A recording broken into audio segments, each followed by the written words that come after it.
নমস্কার, আমি মেঘা। আজকে তোমাদের সাথে শেয়ার করলাম ঘরোয়া পদ্ধতিতে চটজলদি বানিয়ে ফেলার মতো সন্ধ্যে স্ন্যাক্স। আমি একটা বোনলেস চিকেন নিয়ে নিয়েছি। সেটাকে আঙুলের শেপ করে লম্বা লম্বা করে ভালো করে কেটে নিলাম। তার মধ্যে আমি দিয়ে দিয়েছিলাম 2 চামচ সয়া সস। তোমরা মাংসের পরিমাণ অনুযায়ী দিয়ে দেবে। তার মধ্যে অল্প নুন আর একটা ডিম দিয়েছিলাম। ডিম দেওয়ার পর আমি তার মধ্যে দিয়ে দিয়েছিলাম 1 চামচ গোলমরিচ গুঁড়ো। তোমরাও পরিমাণ মতো দেবে সেটা। তারপর সেটার মধ্যে আমি আদা রসুন বাটা দিয়ে দিয়েছিলাম। সেটাকে আমি ভালো করে মাখিয়ে নিয়েছিলাম। ভালো করে মাখিয়ে নেওয়ার পর তার মধ্যে আমি অ্যাড করেছিলাম কর্নফ্লাওয়ার গুঁড়ো। কর্নফ্লাওয়ারটাকে দিয়ে ভালো করে আমি মাংসটা মিশিয়ে নিয়েছিলাম, যাতে মাংসটার মধ্যে পুরো জিনিসটা মশলাটা মিশে যায়। মিশে যাওয়ার পর আমি তার মধ্যে দিয়ে দিয়েছিলাম লেবুর রস, 4 ভাগের 1 ভাগ। এরপর একটি কড়াই আমি সাদা তেল নিয়ে নিলাম। সাদা তেলটা আমি ভালো করে গরম করলাম। গরম করার পর মাংসের পিসগুলো আমি তেলের মধ্যে ছেড়ে দিলাম। আর গ্যাসের ফ্লেমটা আমি লো করে দিয়েছিলাম, যাতে মাংসের পিসগুলো ভেতর থেকে ভাজা হয় আর একটু ক্রিস্পি ভাব আসে।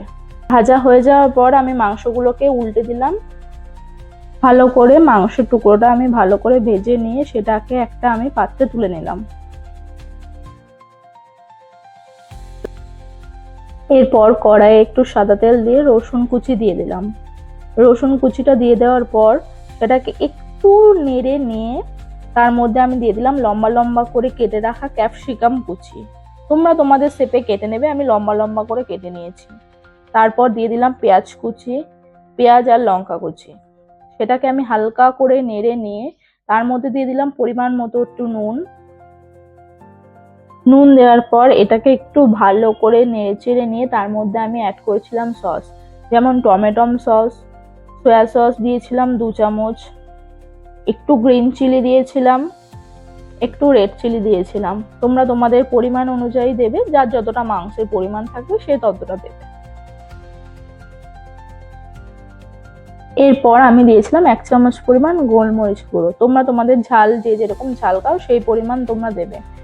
দেওয়ার পর আমি সেটাকে ভালো করে মিক্স করে নিয়েছিলাম আর গ্যাসের ফ্লেমটা আমি হাই দিয়েছিলাম। তারপরে দিয়ে দিয়েছিলাম স্বাদ অনুযায়ী চিনি, অল্প পরিমাণ। এরপর ভেজে রাখা মাংসগুলো দিয়ে ভালো করে নেড়ে চেড়ে নিয়ে একটি পাত্রে তুলে নিলাম। তারপর কুচনো ধনেপাতা দিয়ে পরিবেশন করলাম সন্ধ্যে স্ন্যাক্স ক্রিস্পি চিকেন। দেরি না করে আপনারাও বানিয়ে ফেলুন এই দুর্দান্ত রেসিপি। আর আমার ভিডিওটি ভালো লাগলে একটি লাইক ও শেয়ার করে আমার পাশে থাকুন।